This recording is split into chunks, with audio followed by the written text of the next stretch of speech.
বিএনপির ভারপ্রাপ্ত চেয়ারম্যান তারেক রহমান বলেছেন, অন্তর্বর্তী সরকারের এমন কোনো পদক্ষেপ নেওয়া উচিত নয় যা জনগণের বিশ্বাস ও ভালোবাসা নষ্ট করে। রাজনৈতিক দলগুলোকে প্রতিপক্ষ হিসেবে দেখাও সমীচীন হবে না।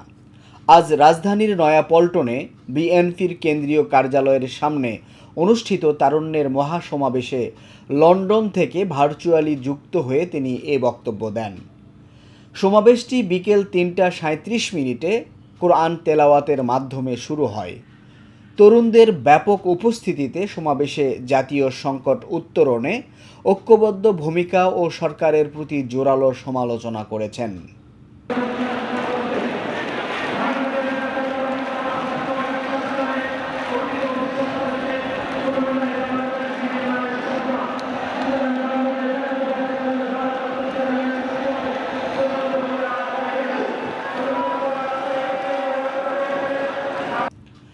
তারেক রহমান বলেন, বর্তমান সরকারের একতরফা নীতির কারণে দেশে গণতন্ত্র ও মানবাধিকার হুমকির মুখে।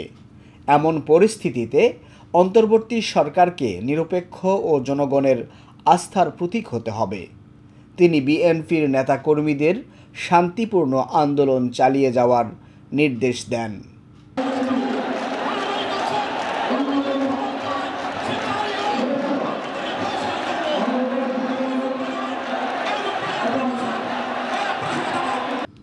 সমাবেশে বিএনপির শীর্ষ নেতারা উপস্থিত থেকে সরকারের বিরুদ্ধে দাবি আদায়ে সংগ্রাম জোরদারের ঘোষণা দেন।